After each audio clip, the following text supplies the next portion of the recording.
is oddly calming. I agree. The floor is like a very peaceful place.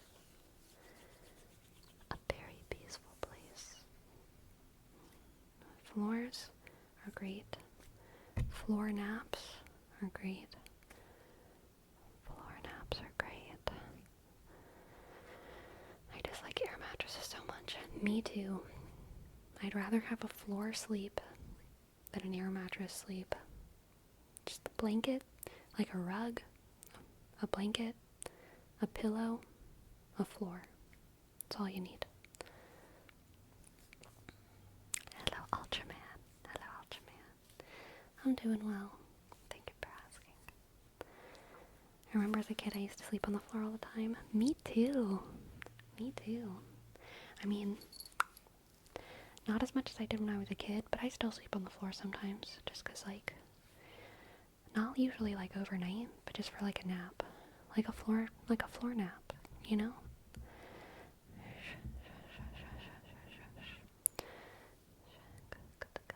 Aw, Divan Yatra, thank you. Welcome to the chat. Thank you, thank you.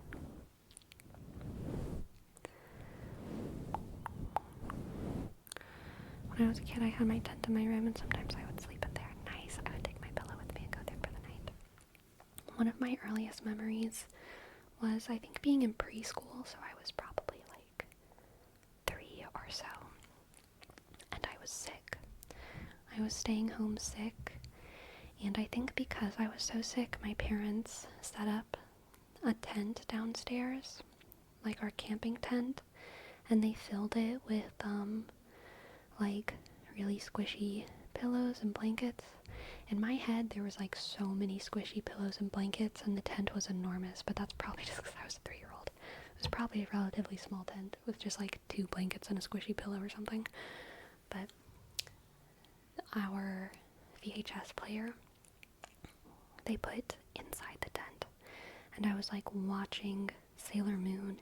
It might have been the first time I watched Sailor Moon while I was sick inside of the camping tent that was like downstairs in the living room, and I was like all just bundled up watching Sailor Moon for maybe the first time. Good memory. Good memory.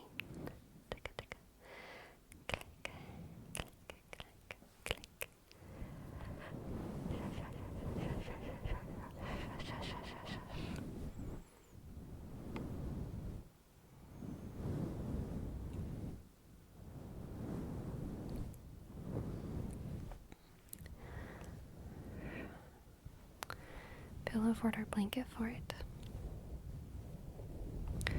Blanket fort filled with pillows.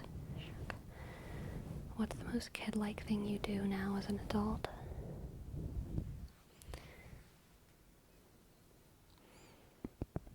Taka taka taka. Skataka. Klickety clack. Badaka daka. Shakabadaka lakabadaka diba. Shabado bakadaka galakaba. Probably that. Shakataka.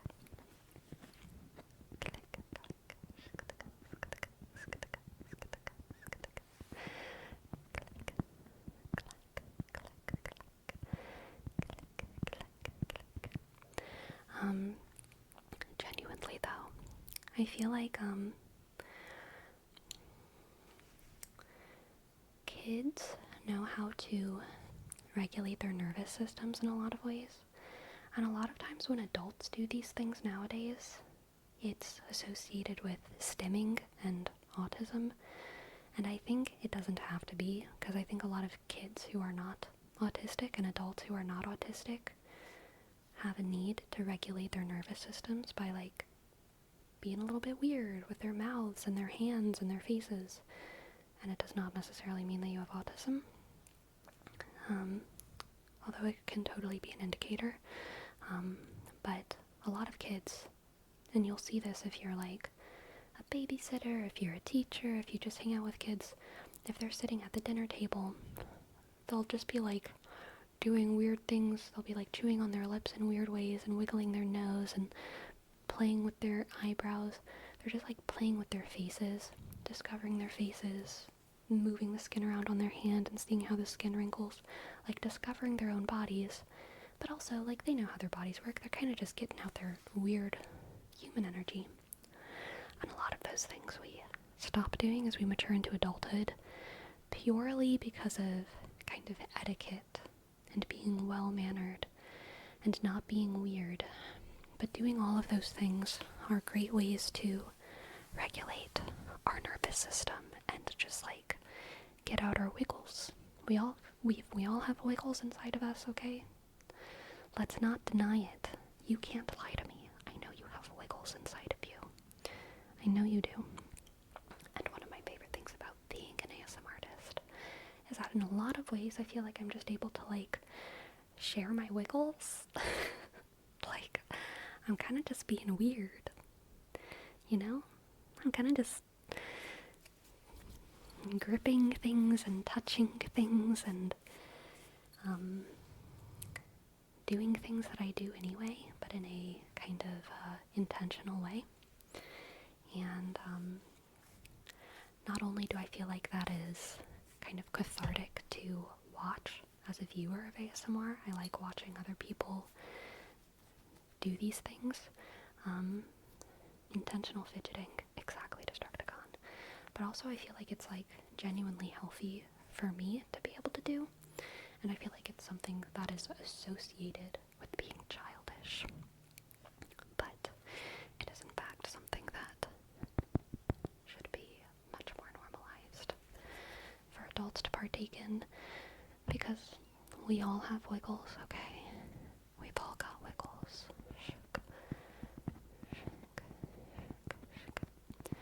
Did you ever have that thing that if you touched something with one hand, you had to touch it with the other hand? Yes. So, I used to struggle with a lot of OCD stuff. As I've gotten older, a lot of it's gotten better. But whenever I was younger, it was the worst when I was like 14, 15, 16. I had like a big compulsion for like symmetricality. If I did something with one side of my body, I had to like feel that same thing on the other side.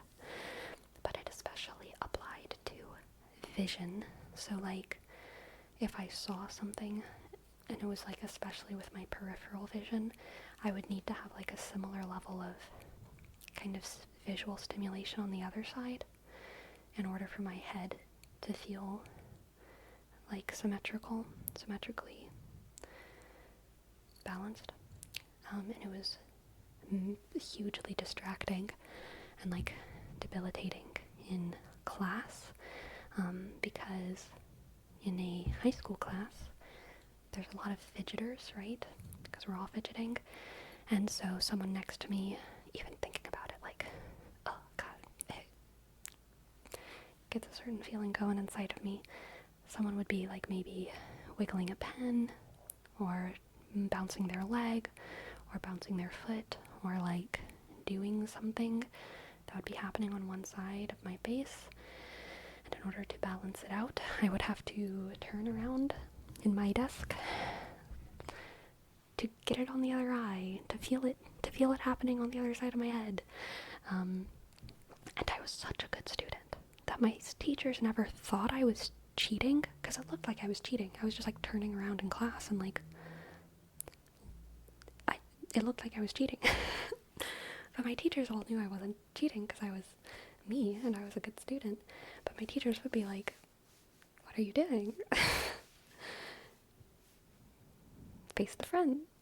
And I would be like, I can't right now. I'm sorry. I can't. I have to. And it was really horrible.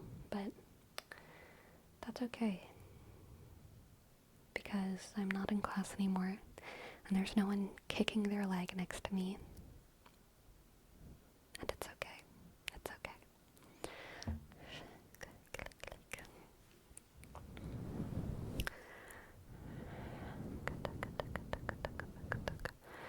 Thankfully, I always sat at the back corner of the class, so I had full vision of everybody. Oh my gosh, so hilariously, same, that helps, sitting at the back so you can see everything, and everything is kind of in front of you rather than like being on the side. That does help. But I remember I had a therapist because it got really bad, the OCD stuff, and I did not get very much out of therapy. But my therapist suggested that I sit in the front of class so I can't see anything, and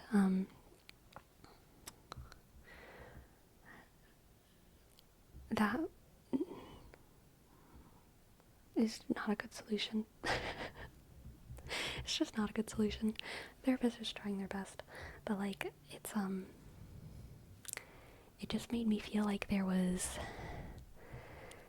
like, I didn't know. I couldn't know I couldn't know how unbalanced I was until I turned around and I saw, and then I would be like, oh my god, I have to make up for so much, and then it would be a mess.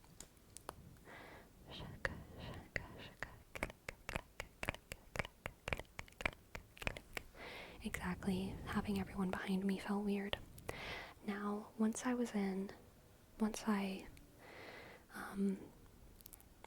improved a lot of that, like OCD stuff, I actually like sitting in the front of class because it helps with my note taking, and I like being able to see the board better. Like, I like sitting in the front. So in college, I was a front of the class sitter, but in high school, I was not.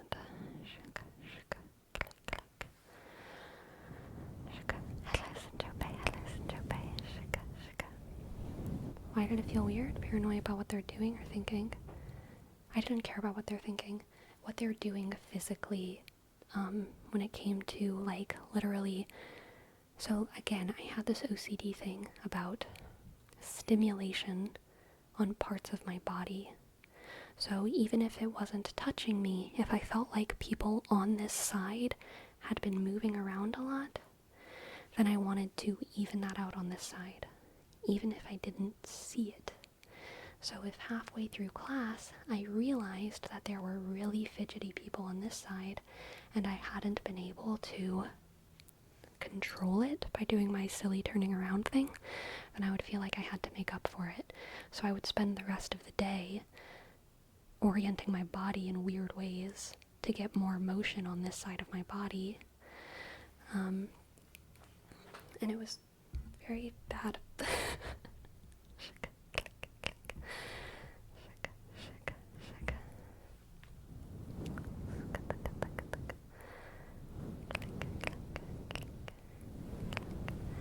It was a mess, truly.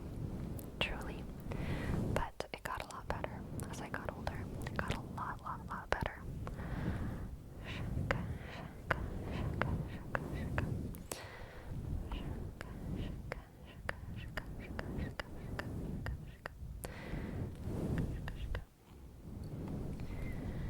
It's wild how many little rules we make for ourselves that we just have to follow. Yeah, definitely. It gets better, but it happens sometimes. It's just that it's easier to control. Yeah, like, if I'm, like, kind of angry or something, if I'm a little bit mad about something, or really tired or upset for any reason, then a lot of those things can, like, start to creep back in. It doesn't happen too often, but there's definitely times when I notice, like, oh gosh, I must be angry because I'm starting to feel oddly annoyed about just someone, like, moving. Tall glass of milk. Tall glass of milk. Thank you so much. Thank you so much. Thank you, Tall glass of milk, for gifting 5 subs. 5 subs. Thank you, Tall glass of milk. Tall glass of milk. Tall glass of milk. Tall glass of milk. Glass of milk. Thank you, Tall glass of milk, for gifting 5 subs. Thank you. T, click, A, sugar. L, G, click, L, A, sugar. C, O, click, M, sugar.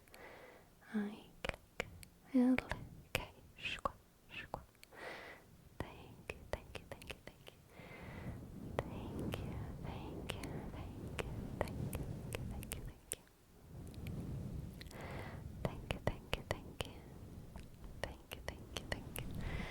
Sleepy, did you have the symmetry thing when brushing your teeth? No, thank goodness.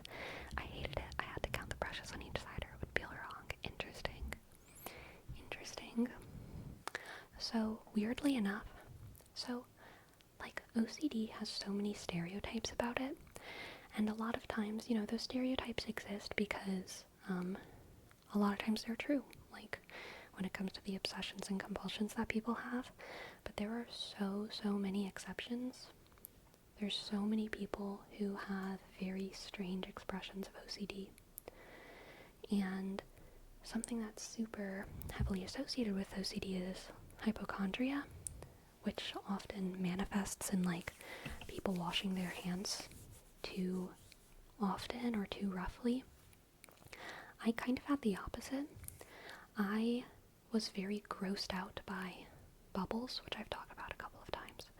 But being grossed out by bubbles means that I was grossed out by soap. I had a really big ick reaction to soap for a long time growing up. So I would wash my hands with water, but, like, I really didn't use soap. Like, until I was, like, 19. I mean, I used soap sometimes. I washed my hair with soap. I didn't have any issues with shampoo. I don't know why. It just didn't give me the same ick. But, like, hand soap just grossed me out so much. I don't know why. And also, like, having, like, kind of wet hands grossed me out. So I would rinse my hands with water, but, like, not very often, like, only if I felt like I really had to, and I really didn't like soap. Did bar soap or liquid soap feel better? Liquid soap felt better than bar soap, because the idea of, like, a wet bar of soap just sitting somewhere, and, like, just being wet and sitting there grossed me out, but I didn't like either. I did not like either. That's what we call an immune system training arc. Truly. It's why I was asymptomatic for COVID. Probably. I'm assuming I had COVID, but never had any symptoms. So, asymptomatic for most things, really. Who knows how much I've had. My immune system now is like a cool cucumber. We can handle anything.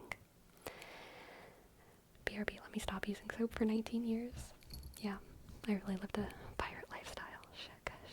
I have contamination OCD, so I have the opposite problem, lol. Yeah, that's what I'm saying. Like, there's just so many different ways that OCD can express itself. Immune system mixing. True.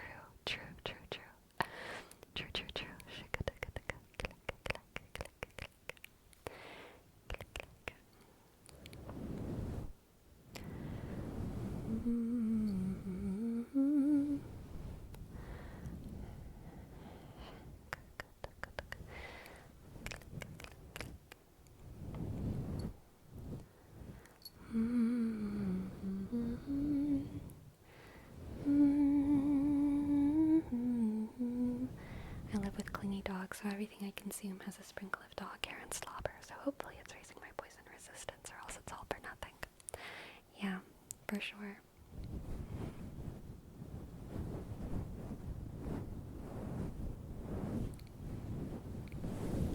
Or at least raising your fur allergy resistance.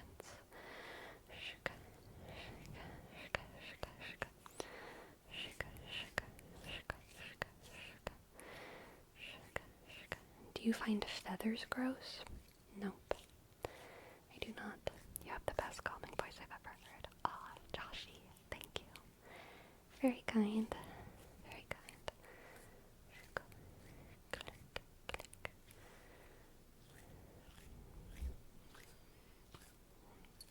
I had a girl I couldn't date because she was terrified of feathers. Are you a bird?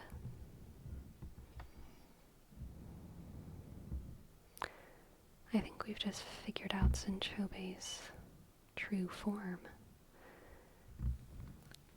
You had birds, okay. Okay, sure. Nice save there. Nice cover up. Nice cover up. Shk, shk. I think we know your secrets, Jobe. You are the man of birds. The man bird. The man bird. Shk, click, click, click.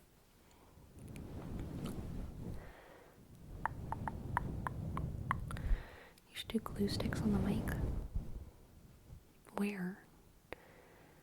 On top of the fur? No.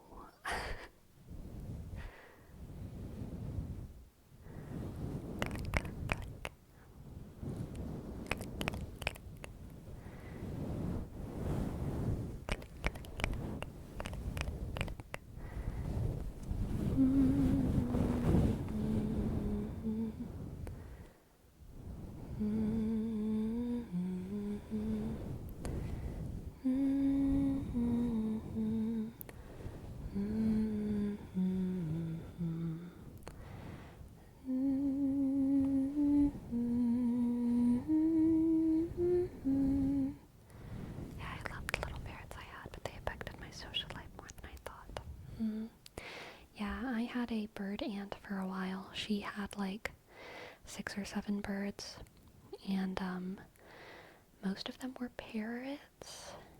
I can't really remember. I've never been a bird person, so I don't know the proper vernacular.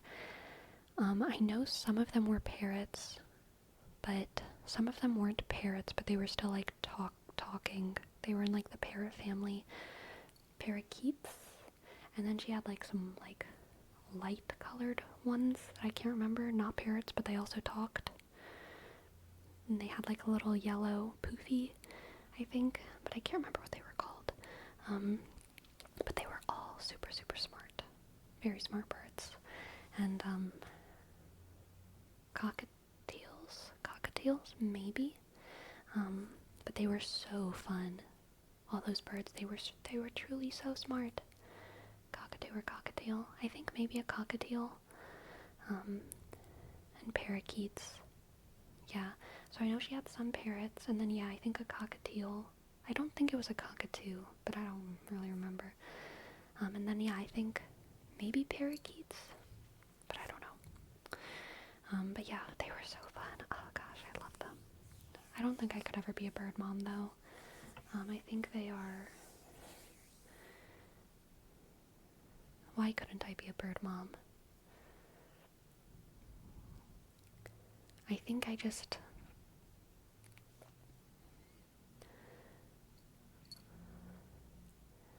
don't want to be.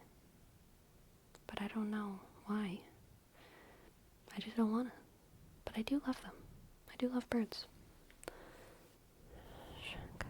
Can you be a bird mom and an ASMR artist? Absolutely. There's a couple here on Twitch. Gracie might have something to say about it. That's true.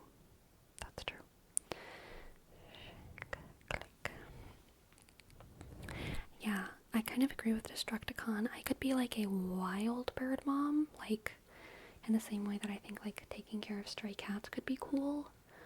Like if there were birds like outside that I fed and I became their friend, I would be down for that. I'd be down for that. But I don't think I want to have like birds in cages in my house. Honestly, I don't even want to have a cat in my house. I love Gracie, and she could not survive outdoors because she's been an inside cat her whole life. And so I plan on keeping her indoors, or at least mostly indoors for her whole life. But probably later in life, I would only want to care for like stray cats and or like have an outside cat, you know what I mean? But like I think cats I think the happiest cats have like much larger swaths of territory than just a household. And so I wouldn't want to raise another cat to be like an inside cat. You know, I feel like it's just not good. Dogs I think are different. Dogs I think enjoy roaming, but they're happy, they're smarter. So like, I think they can have a very fulfilling life within a relatively small territory, as long as they like go on walks and get exercise and are able to socialize and play with other dogs. Whereas like cats, I really think that in order to experience like true happiness and wildness, at least for the prime of their life, they need to be able to like explore and stuff, which I am sad that my cat was not given the opportunity to do. But, you know, I don't think she's sad. I think she just like missed out on something. You know what I mean? I don't think my cat's like sad. She just missed out on something. Yeah. Sleepy, you gotta get a bird feeder. I know. I would love to get a bird feeder. I don't live in like a bird place though. Like, I don't even really have like a place to put a bird feeder right now. I'm in like an absolute concrete wasteland, but definitely if/when I live in like a place that has like trees and like, I don't know, a window or something where I can like put a bird feeder, 100% I will be doing that. Also, I am like 3,000% okay with my bird feeder just being picked on by squirrels. Some people get annoyed by it, but I love squirrels. Squirrels are like one of my favorite animals, so I welcome the squirrels.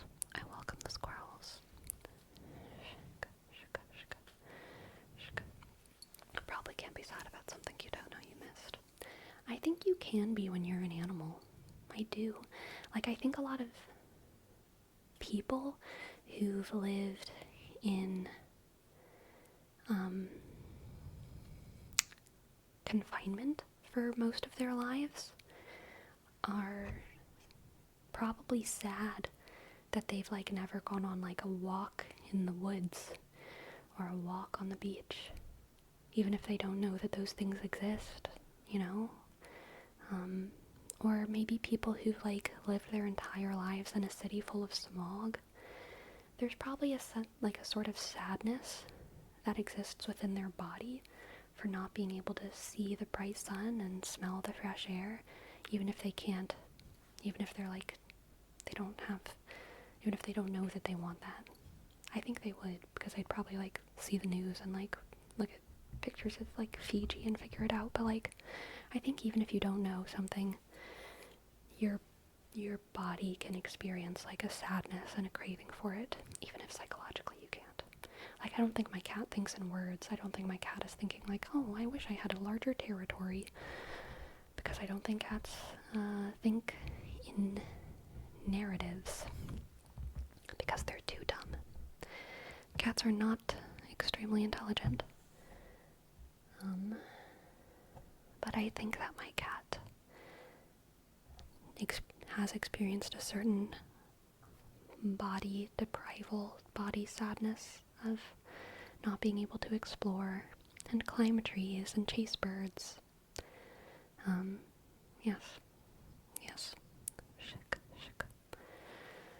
That was my plan with the Schnauzer. I want her to be my last pet, but my brother got another dog even after I told him a million times not to while I was on a work trip. I feel like I still didn't take them out as often as I should, or have enough time for them, so I don't want to have another one. But since now I have the other one too, I'm stuck with her, but I love her too. Yeah.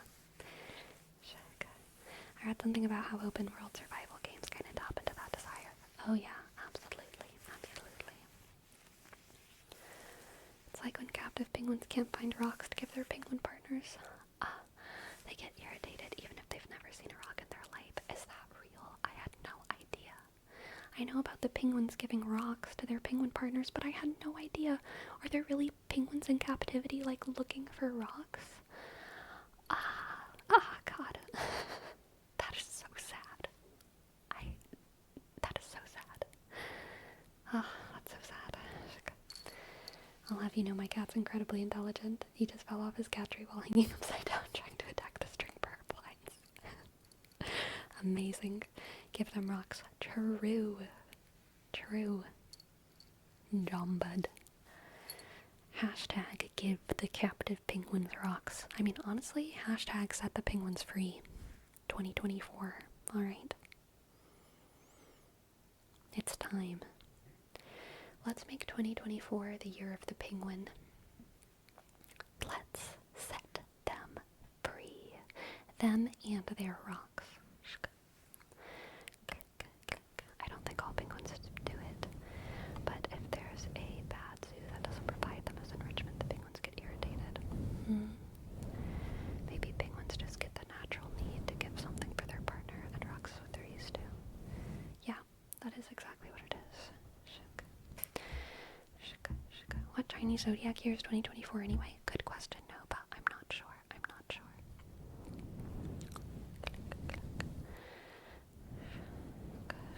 Nowadays, proper zoos do more good than harm. But the question isolated matrix is most zoos proper zoos? No. The correct question is, are most zoos proper zoos? Are most zoos proper zoos? And also, proper zoos, would they be even better if they were like reservations?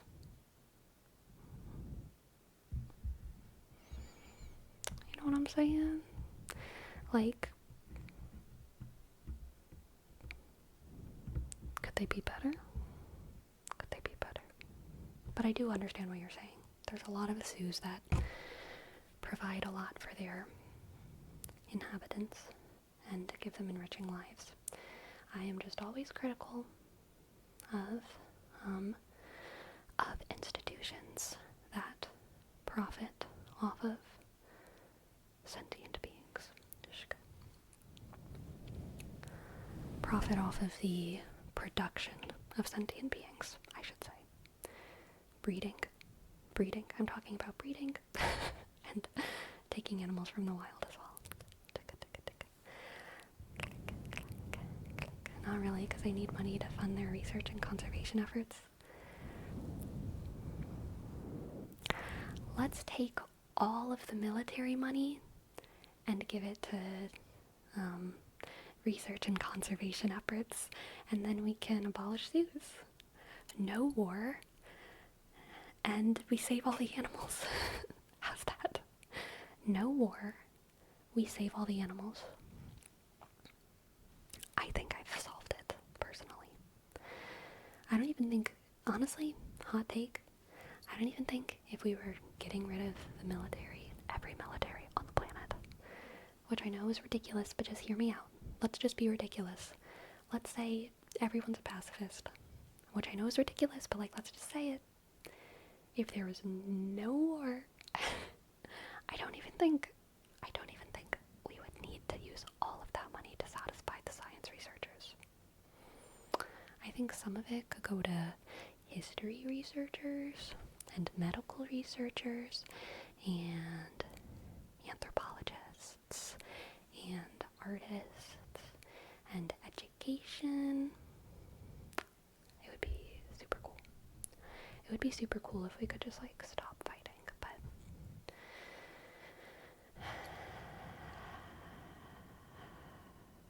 but not enough people watch ASMR for that to happen. Not enough people watch ASMR.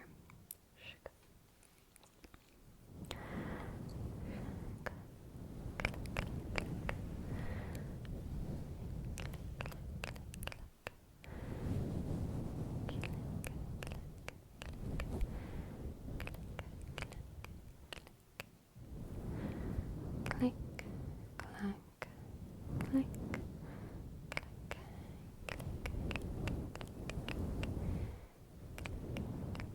exactly, Jose. Imagine all the people living life in peace.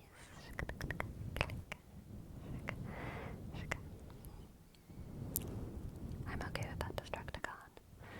Let's just give you all of the military budget.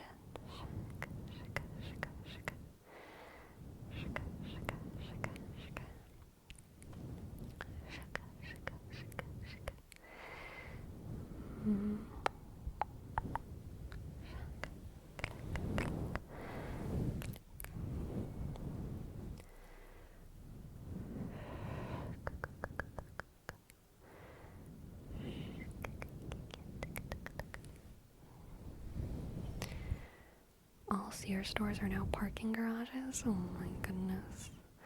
Oh my goodness. So, I have a new dream. Now that I am an organite, now that I'm a PNW girly, okay? My whole life, I've wanted my forever home to have fruit trees, and that dream remains. Okay? I want fruit trees in my yard, but as I've moved about the country, what fruit trees those things are has changed.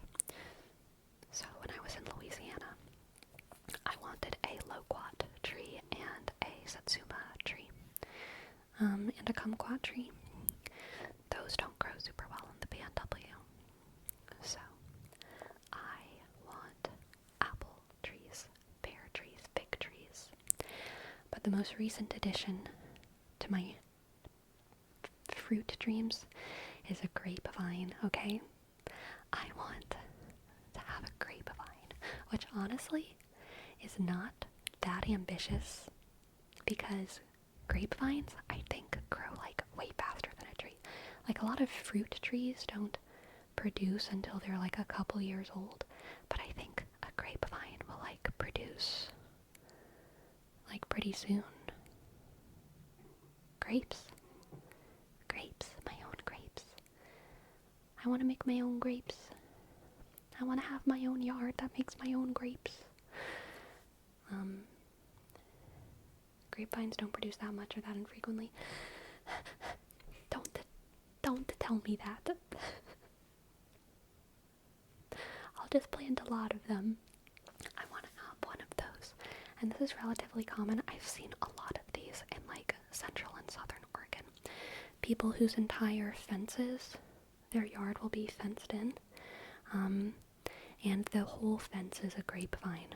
And they produce so many grapes. And that is what I want. I want a property that has like a whole perimeter of grapes. My friends here in Portland have successfully grown grapevines in their backyards. Yes!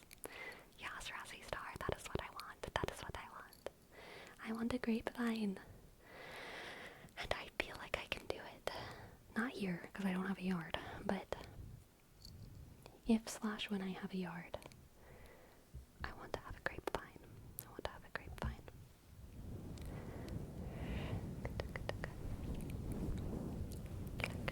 Loquats are so good. My friends here in Portland, oh yes.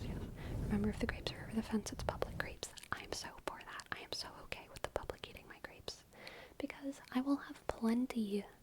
I will have plenty on my side of the fence. I'm okay with them having plenty on their side of the fence. The key to grapes is heavy pruning at the right time. Plenty of YouTube tutorials on how to do it.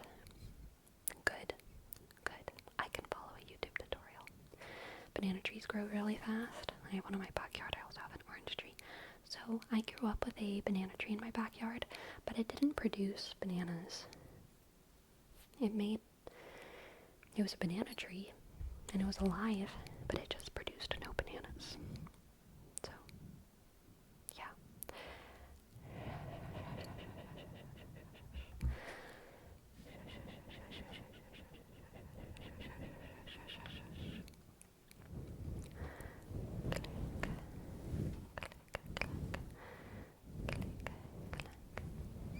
Bananas only grow in tropical climates. Well, it was when I was in Louisiana that I had the banana tree, which definitely is a subtropical climate, I believe.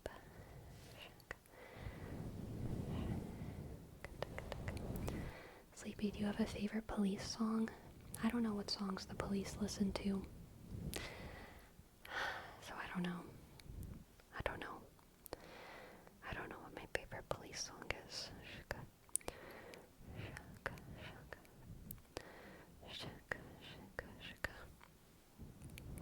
Hello JD, hello JD, hello JD. Welcome JD, JD. My favorite Police song is the one by Noah. Io unfamiliaro con Nia. Noah. I'm talking about the Police. I didn't know the police formed a band. I didn't know all the police got together and made a band. Good for them. Good for them. I'm glad they're learning music. I feel like that maybe will help their tempers. I'm glad the police are getting into music. Shika, shika, shika, shika, shika, tika, tika. Click, clack, click, clack, click, clack.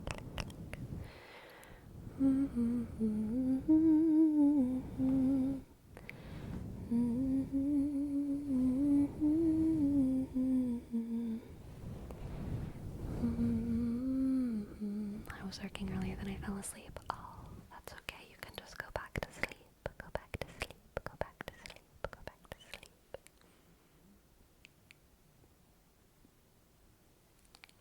It's time to go to sleep. Somewhere it's bedtime, so why not now for you? Somewhere it's bedtime, so why not now for you? It's almost 3 p.m. Well, it's bedtime somewhere. It's bedtime somewhere. It's bedtime somewhere. Bedtime somewhere. Bedtime somewhere.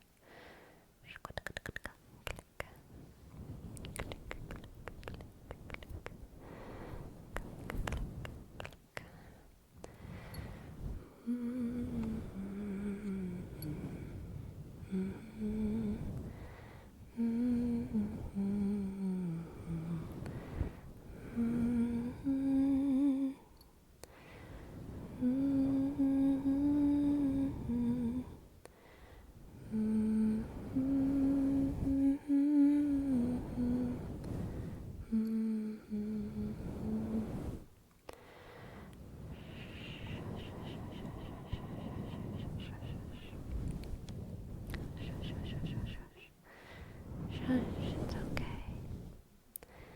Shush, shush, shush, shush. Shush, shush. Shush, go to sleep. Go to sleep. Go to sleep. Go to sleep. Go to sleep. Go to sleep. Go to sleep. Go to sleep. Go to sleep. Have you ever heard of the pink pineapple that grows in Costa Rica? No, I have not. I have not. I have not. Can't say my timer. I would give sleepy more hints. It's late night here. Gotcha, gotcha. Gotcha. Gotcha, gotcha, gotcha, gotcha. Click, click. Tickety-tack. Tingle. Click, clack. Tickety-tack. Tingle. Click, clack. Tickety-tack. Tingle. Tingle. Tingle, tingle, tingle. Tingle, tingle, tingle, tingle, tingle, tingle, tingle, tingle. Somewhere over the rainbow, way up high, there's a land that I heard of once in a lullaby. Somewhere over the rainbow, skies are blue, and the dreams that you dare to dream really do come true. Some way I'll wish upon a star and wake up where the clouds are far behind me, where troubles melt like lemon drops away upon the chimney tops. That's where you'll find me.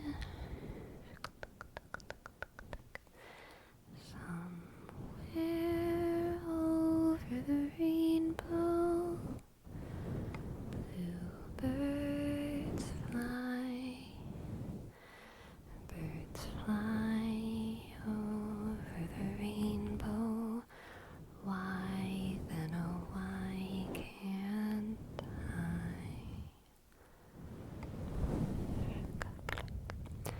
This month on Space News, our Mars helicopter, Ingenuity, recently completed its final flight.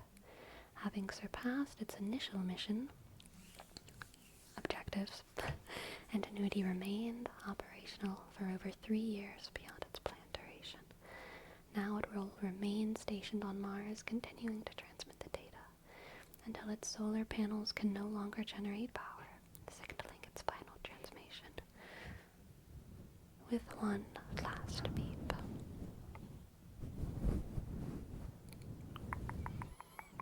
Shaka, shaka. Nice. Shaka.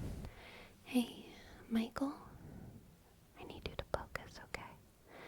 Focus. Focus on this finger. Focus. Focus. Focus.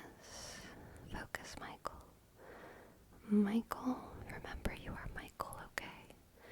You are Michael, so focus. You are Michael, so focus. Focus. Focus. Focus, Michael. Focus, Michael. Focus. Focus, Michael.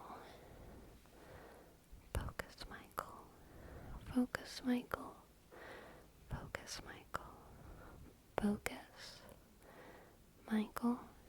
Focus, Michael. Focus, Michael. Focus. Michael. Focus, Michael. Michael. Michael. Michael. Michael. Boom. Boom. Boom. Boom. Boom. Boom. Boom. Focus, Michael. Focus. Focus. Focus. Focus. You. You are Michael. Don't let anyone tell you that's not your name, okay? You right there. Focus. Who are you? Michael. Good. You are Michael. Focus, focus, focus, focus, focus, focus, focus.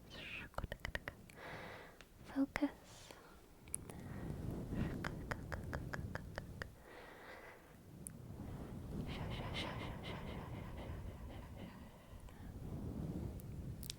What can I read for you? What can I read for you? What can I read for you, Varome? Varome. Click. Those are some of my favorite hand movements ever. Thank you. I'm so glad you like them.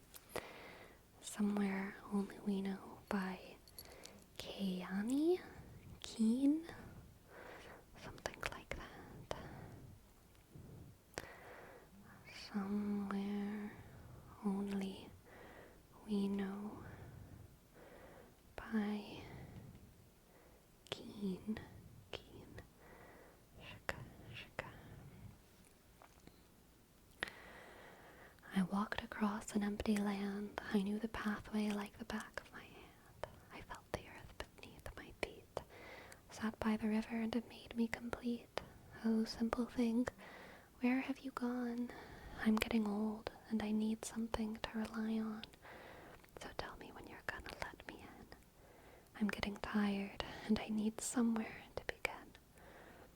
I came across a fallen tree. I left the branches of it looking at me. Is this the place we used to love? Is this the place that I've been dreaming of? Oh, simple thing, where have you gone? I'm getting old and I need something to rely on. So tell me when you're gonna let me in. I'm getting tired and I need somewhere to begin. And if you have a minute, why don't we talk about it somewhere only we know? That could be the end of everything. So why don't we go somewhere only we know? Somewhere only we know. Oh, simple thing, where have you gone? I'm getting old and I need something to rely on. So tell me when you're gonna let me in. I'm getting tired and I need somewhere to begin.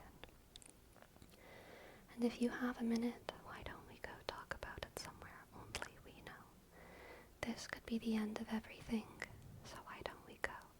So why don't we go?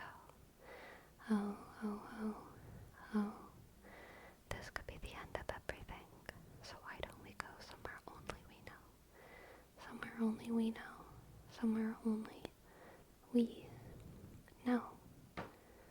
Shka, shka, shka, shka, shka, shka. That was nice. Any song with somewhere in it makes me think of... I don't even know the name of it. Is the name Somewhere from West Side Story?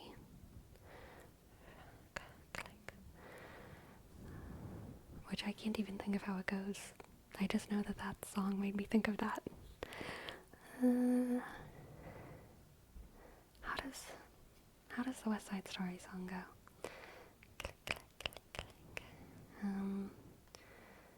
Somewhere West Side Story. Lyrics. It is somewhere.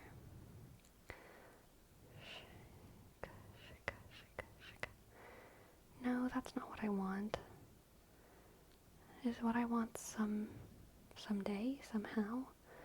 We'll find a new way of living. We'll find a way of forgiving. That's the one that I want.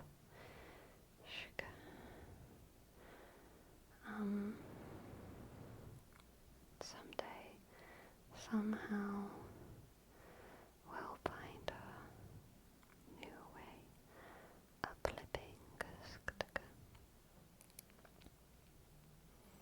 Is that the same song?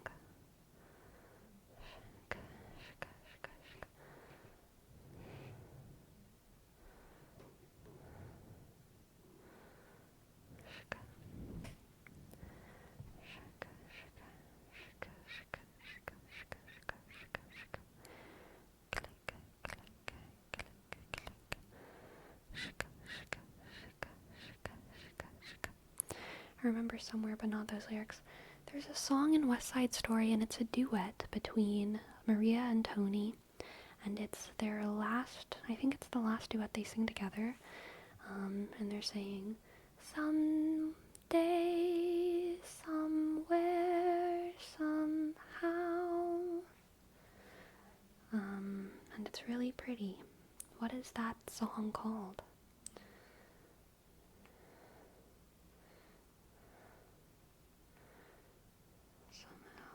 West Side Story. Why is it not coming up when I'm searching it? I am being gaslit by the internet right now. There's a place for us. That's what it's called. There's a place for us. There's a place for us. There we go. There we go. Ah.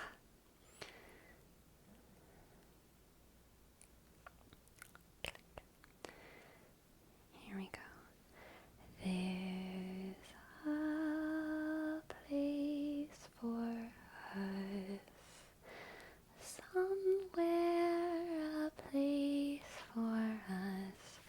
Peace and quiet and open air.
Very pretty. I like that song. Syncope. Like a stone is what you want, alright. Let's look at that. Like a stone. Lyrics. Shaka, shaka, shaka. Click.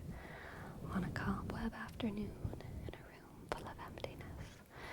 By a freeway, I confess I was lost in the pages of a book full of death. Reading how we'll die alone, and if we're good, we'll lay to rest anywhere we want to go. In your house I long to be, room by room patiently, I'll wait for you there. Like a stone, I'll wait for you there, alone. And on my deathbed I will pray to the gods and the angels, like a pagan, to anyone who will take me to heaven, to a place I recall. I was there so long ago. The sky was bruised, the wine was bled, and there you led me on. In your house I long to be, room by room, patiently I'll wait for you there, like a stone. I'll wait for you there, alone, alone. And on I read until the day was gone, and I sat in regret of all the things I've done. For that I've been blessed, and all that I've wronged, in dreams until my death I will wander on. In your house I long to be, room by room, patiently. I'll wait for you there like a stone. I'll wait for you there, alone, alone. Shka.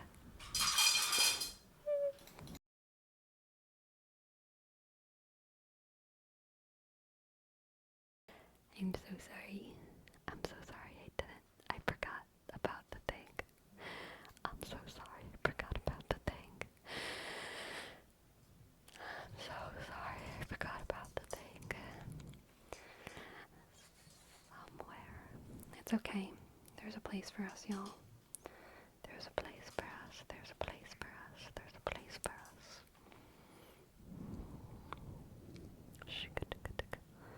It's not the worst sound, DM Joe Banana, but it sure ain't the best sound. It sure ain't the best sound. It gets a little earlier every time. I wonder if the internal clock of the food dispenser is like a fraction of a second too fast or something. You know what I mean? You know?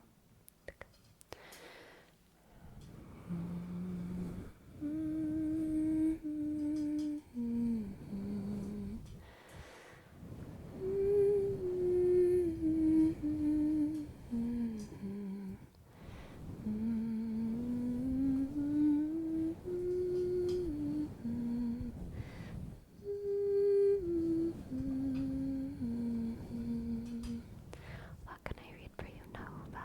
Nova. Hello, Nova. Hello, Nova, Nova, Nova, Nova. What can I read for you, Nova? Hurt by Johnny Cash. You got it. Let's see what Johnny Cash has to say about pain. Hurt. Johnny Cash. Lyrics. Click, clack, click. I hurt myself today to see if I still feel. I focus on the pain, the only thing that's real. The needle tears a hole, an old familiar sting. Try to kill it all away, but I remember everything. What have I become? My sweetest friend. Everyone I know goes away in the end, and you could have it all. An empire of dirt. I will let you down. I will make you hurt. I wear this crown of thorns upon my liar's chair, full of broken thoughts I cannot repair. Beneath the stains of time, the feelings disappear. You are someone else. I'm still right here. What have I become?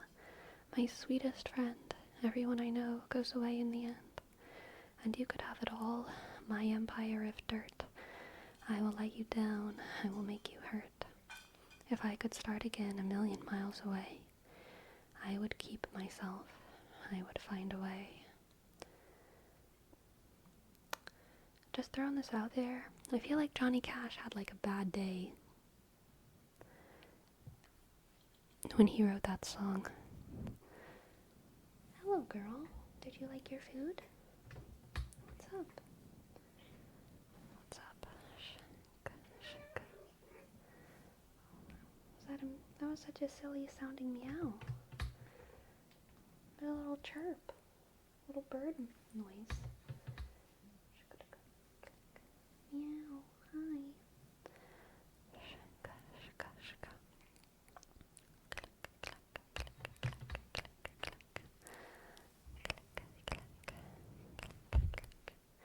I feel like what popped in my head when I was reading that song, I think it was the You Could Have It All, My Empire of Dirt, reminded me of Vampire by Olivia Rodrigo, when she says, what is it? Like your castle full of lies or something like that. It made me feel like it was the other perspective, you know? The vampire in Olivia Rodrigo's Vampire. Yeah, bloodsucker, fame fucker, that one. But she has the line that's like, I can't think of it. Something like your castle, the castle of lies you built, something like that.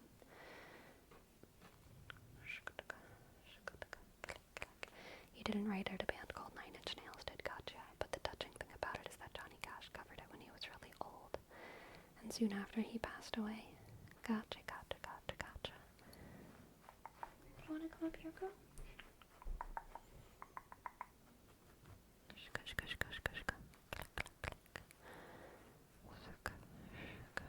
Sometimes I feel like if I pet the cat tree, she gets jealous. Or maybe just playful.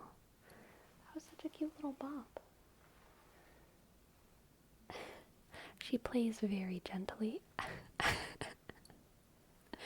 Extremely gently. Oh yeah. How's the castle built off people you pretend to care about? Yeah. How's the castle built off people you pretend to care about? Just what you wanted. Look at you, cool guy, you got it. I see the parties and the diamonds sometimes when I close my eyes. 6 months of torture you sold as some forbidden paradise. I loved you truly. Gotta laugh at the stupidity. There we go. You little lion. Got that food energy?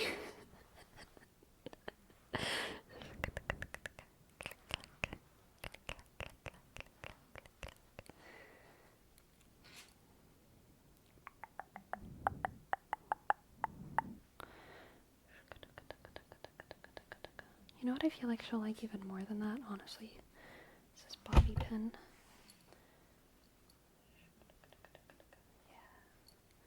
She likes very tiny things. Little bobby pin.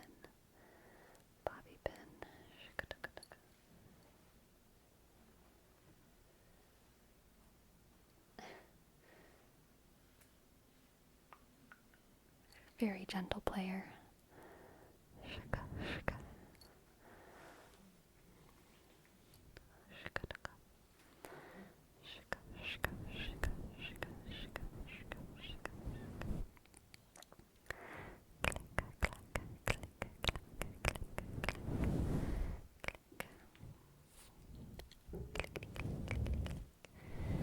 Someone told me that Gracie has a Chad face. Has she been look-smaxing? Have you, girl? Have you been investing more in your appearance?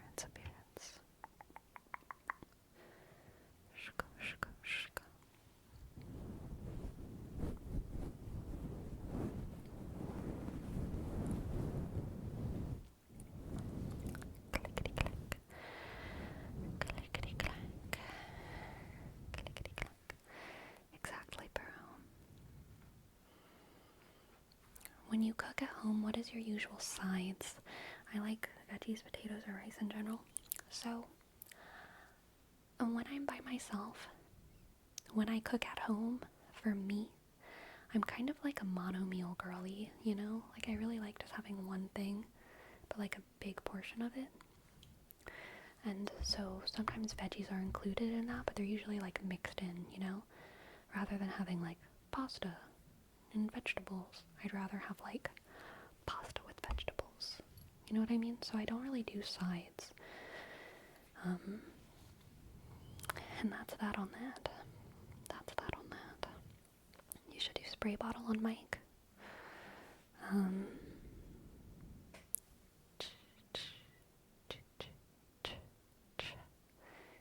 Is that what a spray bottle sounds like?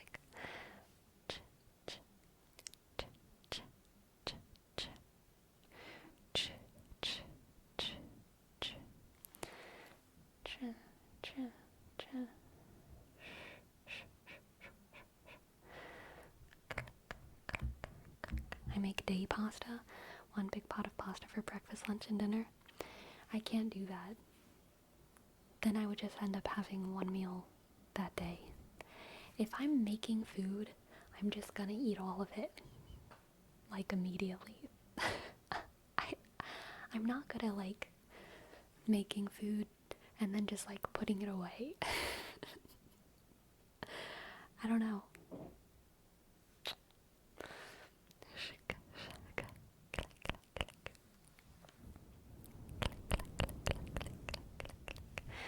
What was the last thing you made?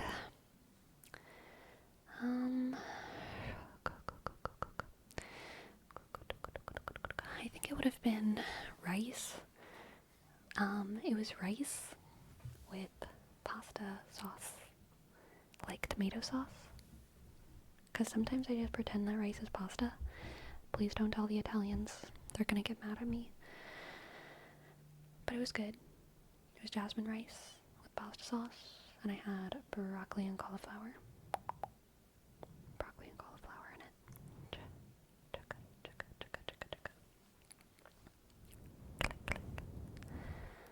Oh my goodness, yes, JD. Thank you for my horoscope.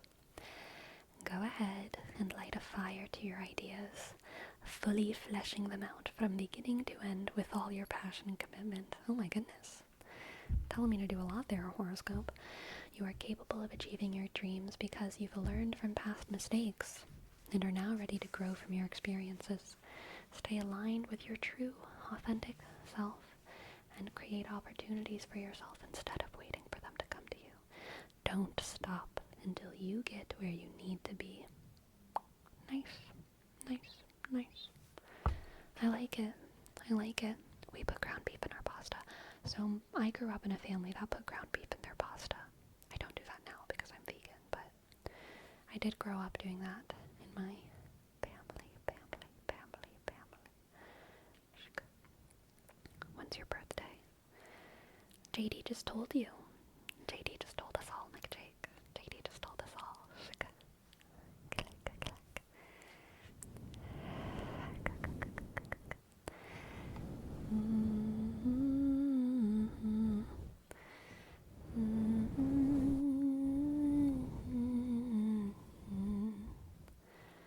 Have you tried red mill textured protein? I have not, but I have heard of it. And I think I might have had it in things before. Like, already in it. You know what I mean? But, like, I haven't cooked with it as an ingredient. Yeah.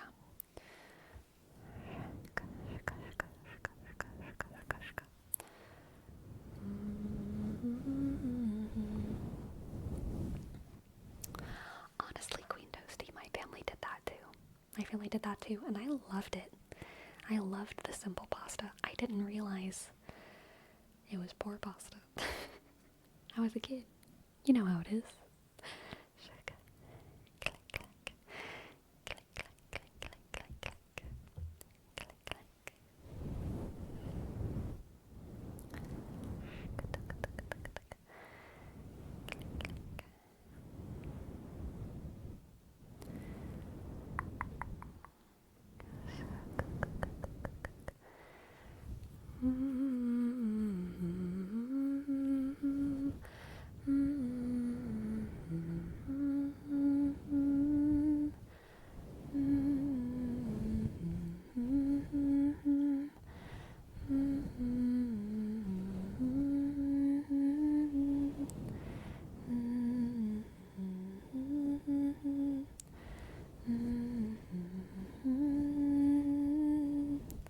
We did that as well, Queen Toasty, but we did it in the oven.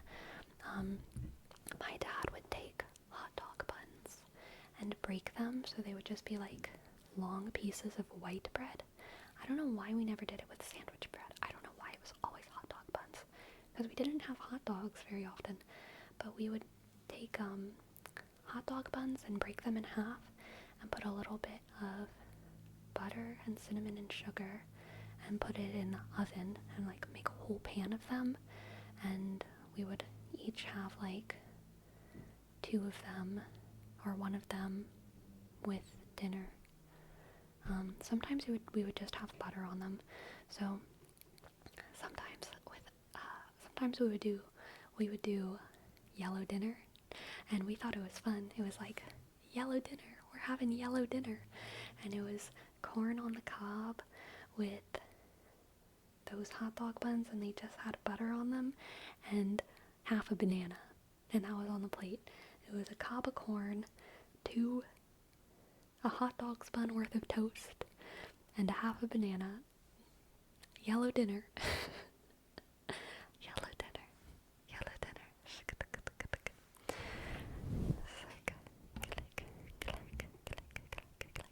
Honestly, I love corn on the cob, okay? Underrated. I love corn. I'm a corn stan. Some people say corn doesn't have enough nutrients in it, but to that I say, shut up, you person. It's a vegetable. Maybe it doesn't have as much nutrients as broccoli, but it's a vegetable. Okay? It's a gosh darn vegetable.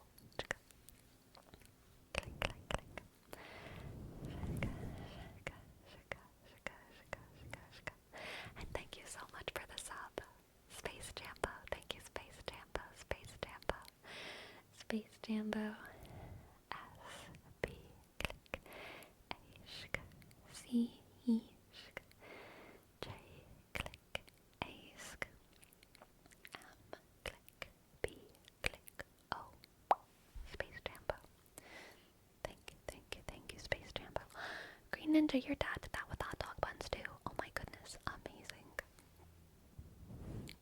Amazing.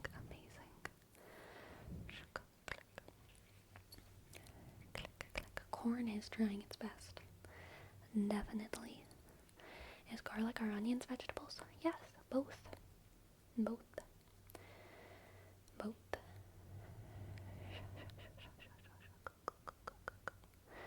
Corn has plenty of nutrients, they just aren't typically bioavailable, but the Mesoamericans invented a method of extracting said nutrients. Anything's bioavailable if you just meditate on it long enough, okay? You just have to eat that corn and then think about it. And you have to think selenium, magnesium, vitamin A, vitamin C, fiber. I have no idea what the nutrient breakdown of corn is. I am just making this up. But maybe those things exist in there.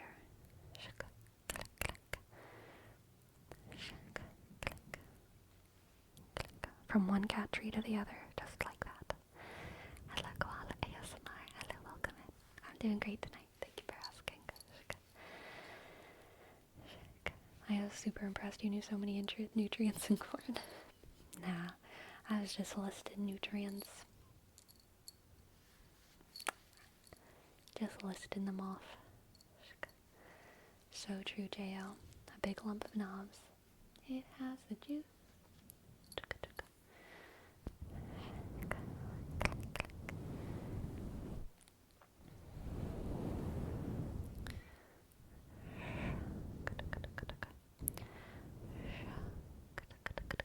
So here's a question for y'all.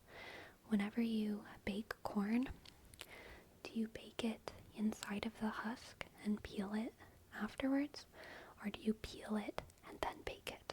Because both are valid, but I'm wondering what you do. I'm wondering what you do. You boil it? I guess that's normal too. That's normal.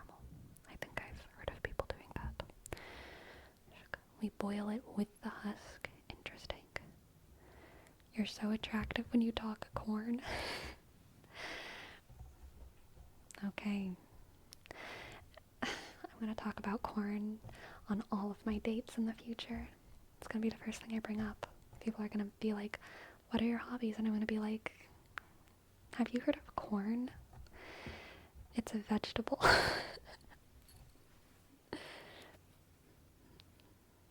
Thanks for the feedback, Yuki Ono. I'll take that with me into the future.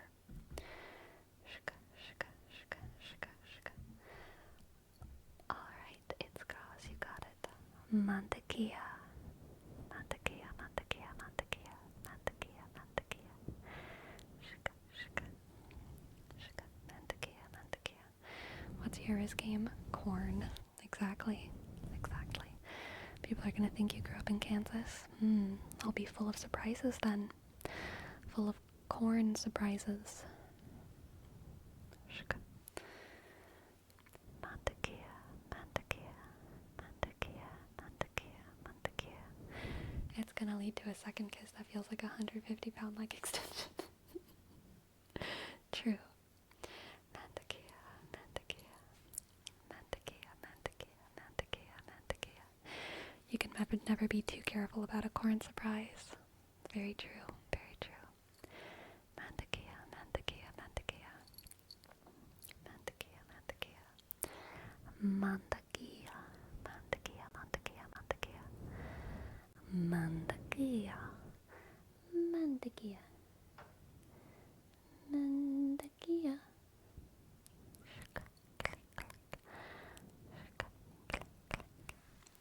Mantequilla. Mantequilla. What does mantequilla mean? No comprendo.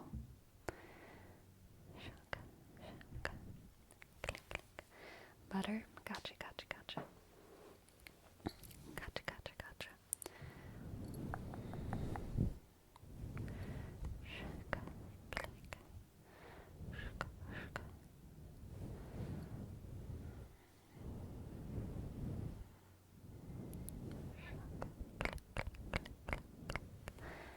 Click, click,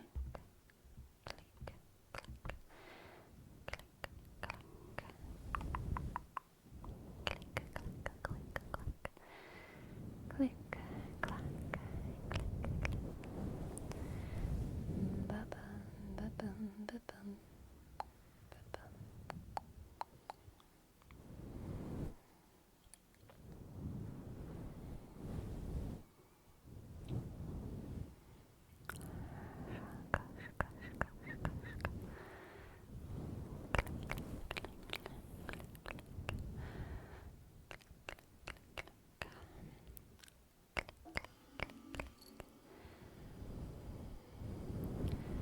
My name is Chiquita Banana, and I'm here to say bananas are the best for you in every single way.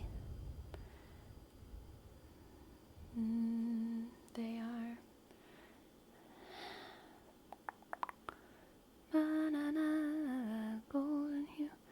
When they are flecked with brown and have a golden hue, bananas are the best and are the best for you.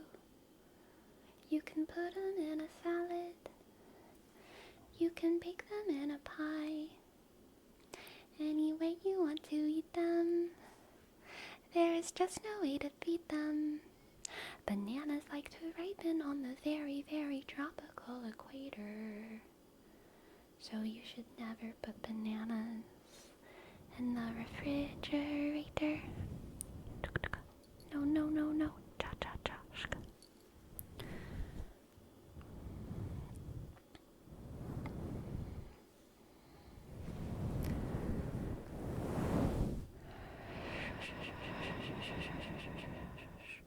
I have a question.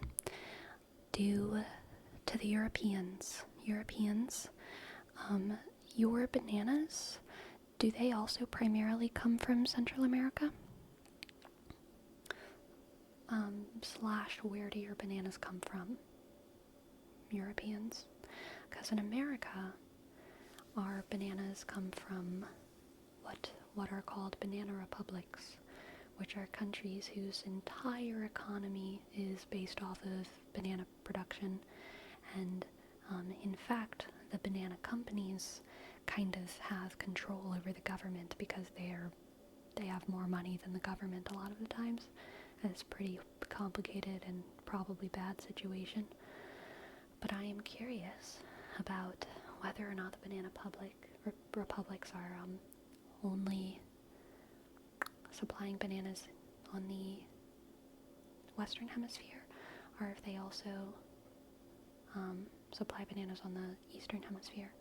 Can you name some Banana Republic examples? I actually don't know.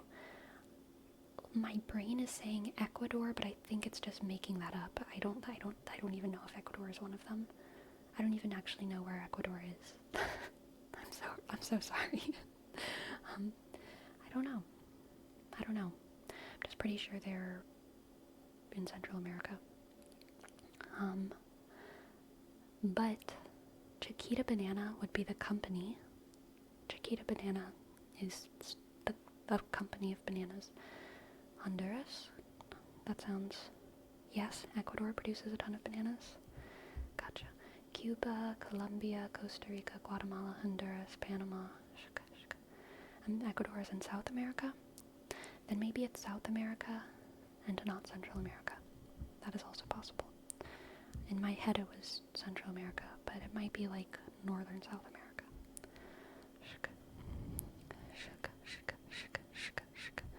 Sleepy, wouldn't you think that it would be at the equator?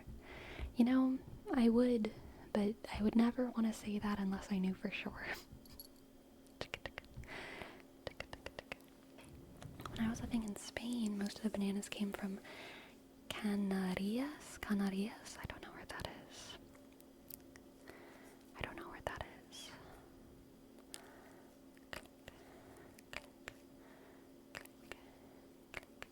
Current India? India is becoming a banana country? Canary Islands. Okay, gotcha. Okay. That is so interesting. India, I guess that makes sense. They are pretty tropical. Subtropical? Is India technically tropical or subtropical? In my head, India is just hot, but I don't know if it's tropical or subtropical. I guess probably tropical, huh?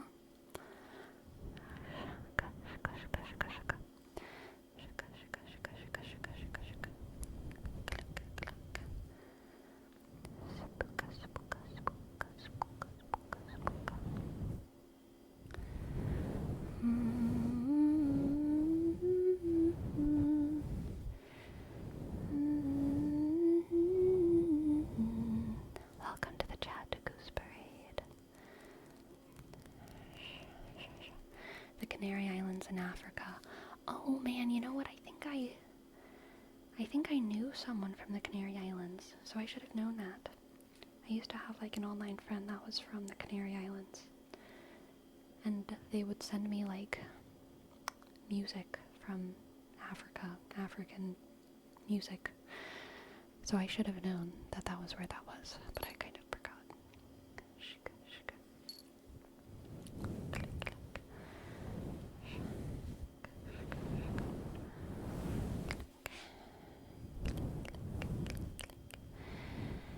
India actually has a ton of climates from tropical to desert.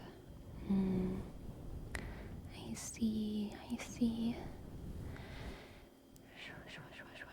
It is huge, so that does make sense. How many Texases fit inside India? How many Texases fit within India? How many Indias? How is India compared in size to the United States? I feel like in my head they're like, in my head the US is like, in my head they're pretty close, honestly. India actually has at least three Texases within India, okay.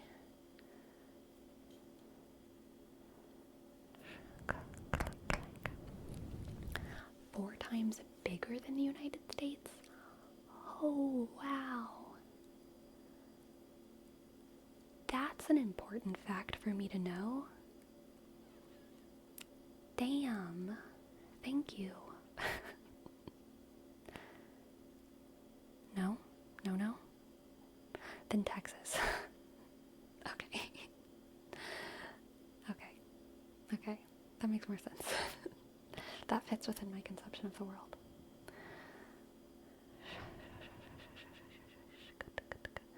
4 times bigger than Texas. Okay. A third of the USA. Okay. Okay. Okay. Okay. Okay. Okay. Okay. Okay. Okay. Okay. Okay. Okay.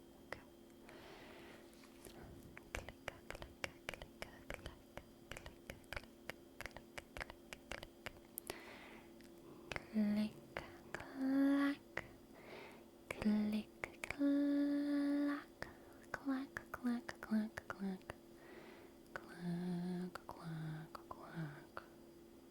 Shuka, shuka. Hello, Sauce Banjo. Hello, SJSNBSB. Nerd. Awesome, and Olivia. I'm sure that will come in handy in the future.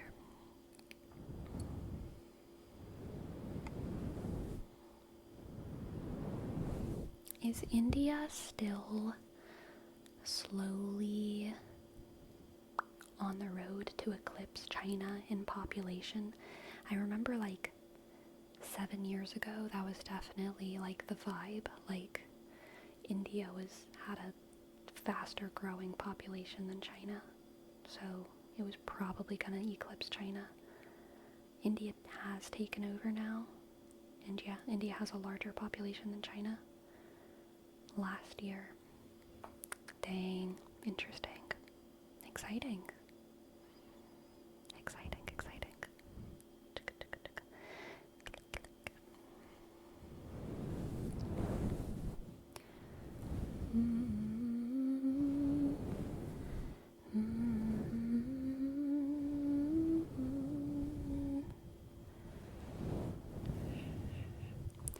Have y'all ever wondered why all major land masses have a teardrop shape that's pointed towards Antarctica? Yeah? Do you know the answer? There's gotta be a geological reason, huh? Why? Why? What is the geological reason? I know Pangea, but like, that doesn't answer my question. I wonder which country has declining population? Japan? I think other countries do too. A lot of highly developed countries tend to kind of reach a plateau and then stop having growing populations unless they have a ton of immigration. Probably US soon, yeah. I think the only thing that would stop the US from having a declining population would be immigration.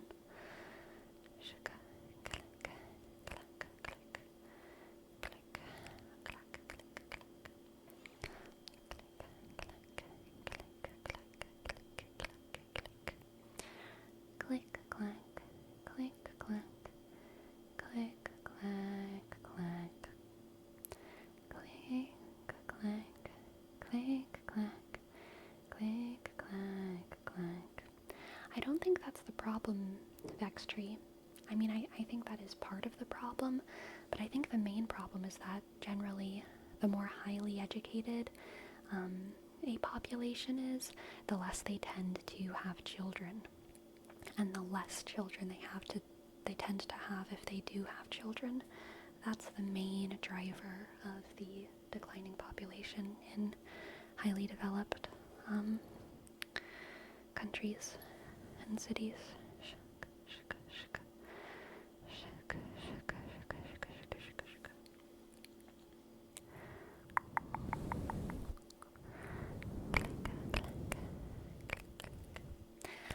Alright, my friends, we have one last word rep, and I'm going to do it whilst I find